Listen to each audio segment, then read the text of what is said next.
मित्रांनो, लाडकी बहीण योजनेची केवायसी ज्या लाडक्या बहिणींचे पती हयात नाहीयेत, वडील हयात नाहीयेत, डिवोर्स झालेला आहे, अशा लाडक्या बहिणींनी केवायसी कशी करायची आणि केवायसी करण्याच्या तारखेत मुदतवाढ झालेली आहे याबद्दलचा शासन निर्णय जी आपल्या महाराष्ट्र सरकारने जारी केलेला आहे आणि या शासन निर्णयात काय माहिती देण्यात आलेली आहे संपूर्ण A to Z माहिती पाहणार आहोत। त्यामुळे व्हिडिओ शेवटपर्यंत पहा आणि चॅनलला पहिल्यांदा भेट दिली असेल तर सबस्क्राइब करून टाका।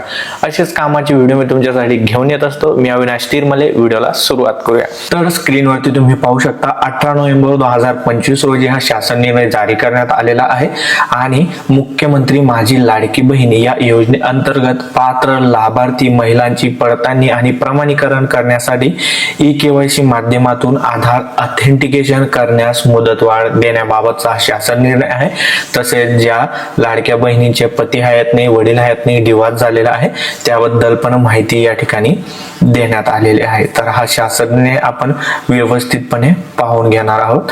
तर येथे देण्यात आलेल्या माहितीनुसार मुख्यमंत्री माझी लाडकी बहीण या योजनेअंतर्गत पात्र लाभार्थी महिलांची पडताळणी आणि प्रमाणीकरण करण्यासाठी ई-केवायसी माध्यमातून आधार ऑथेंटिकेशन केलं जात आहे आणि यासाठी जी आधीची मुदत होती 18 नोव्हेंबर 2025 होती, त्यानंतर आता याच्यात मुदतवाढ देण्यात आलेली आहे आणि राज्यातील काही जिल्ह्यांमध्ये आढळलेली नैसर्गिक आपत्ती तसेच योजनेच्या पात्र लाभार्थ्यांकडे त्यांच्या पती किंवा वडिलांचा मृत्यू झाल्यामुळे त्यांचे आधार क्रमांकावर OTP प्राप्त होण्यास निर्माण झालेल्या अडचणी आणि या योजनेअंतर्गत अनेक लाभार्थी महिला होत्या तर त्यांची केवायसी अपूर्ण होती, अजूनही केलेली नव्हती, त्यामुळे यामध्ये आता मुदतवाढ करण्यात आलेली आहे आणि याबद्दल माहिती दिलेली आहे। आता शासनाचं जे परिपत्रक आहे त्यात दिलेल्या माहितीनुसार 31 डिसेंबर 2025 पर्यंत मुदतवाढ देण्यात आलेली आहे।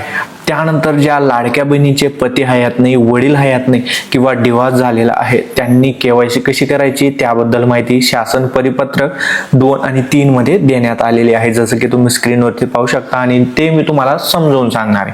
तर येथे दिलेल्या माहितीनुसार या योजनेअंतर्गत ज्या पात्र लाभार्थी महिलांचे वडील हयात नाही किंवा पती देखील हयात नाही किंवा घटस्फोट झालेला आहे त्या लाभार्थी महिलांनी स्वतःची ई-केवायसी करायची आहे। फक्त स्वतःची ई-केवायसी करायची आहे, म्हणजे पेज मध्ये लॉग इन केलं, केवायसी करताना स्वतःचा आधार नंबर टाका, OTP टाका आणि सबमिट केला म्हणजे याला स्वतःची केवायसी म्हटली जाते। त्यानंतर जो दुसरा ऑप्शन येतो त्यामध्ये तुम्हाला वडील किंवा पतीचा आधार नंबर टाकावा लागतो, ते तुम्हाला करायचं नाही। फक्त स्वतःची केवायसी केल्यानंतर काय करायचं आहे ते सांगतो मी तुम्हाला।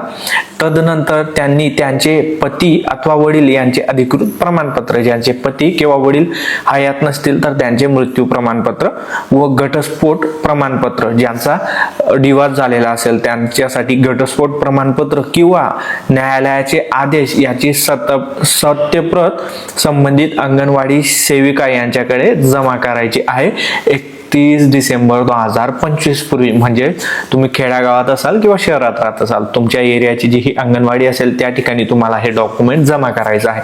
मी आधीच्या व्हिडिओत तुम्हाला सांगितलं होतं की अपलोड करण्याचा ऑप्शन येऊ शकतो, परंतु तसं काही झालेलं नाहीये। त्यांनी शासन निर्णयात दिलेल्या माहितीनुसार तुम्हाला अपलोड करायचं नाहीये, हे तुम्हाला अंगणवाडी सेविकेकडे द्यायचं आहे आणि 31 डिसेंबर आता शेवटची तारीख आहे।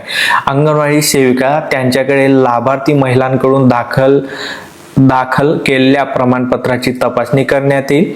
त्या लाभार्थी महिलांना त्यांचे पती अथवा वडील यांची ई-केवायसी करण्यास सूट दिली जाईल, म्हणजे तुमची स्वतःची केवायसी करायची आणि पती किंवा वडील जी पुढची प्रोसेस आहे ती तुम्हाला करण्याचं काम नाहीये, त्याबद्दल येथे माहिती देण्यात आलेली आहे आणि पुढची प्रोसेस मध्ये अंगणवाडी सेविका करून घेतील आणि याबद्दलची माहिती या शासन निर्णयात दिलेली आहे। तुम्हाला समजलं असेल। तुमचे काही प्रश्न असतील तर कमेंट्स करा आणि कमेंटचा रिप्लाय देण्यास येथे थोडा वेळ होऊन जातो, त्यामुळे मी या व्हिडिओ नंतर आपल्या YouTube चॅनलवरती आणि Facebook चॅनलवरती लाईव्ह येणार आहे आणि त्याच ठिकाणी मी डायरेक्ट तुमच्या कमेंटचे, तुमच्या काही शंका असतील तर त्यांचे उत्तर देऊन देणार आहे। व्हिडिओ आवडला असेल तर लाईक शेअर नक्की करा आणि असेच कामाचे व्हिडिओ पाहण्यासाठी फॉलो आणि सबस्क्राईब करा। मी अविनाश तिरमले पुन्हा भेटू अशाच एका नवीन आणि महत्त्वाच्या व्हिडिओमध्ये। तोपर्यंत जय महाराष्ट्र, जय खानदेश।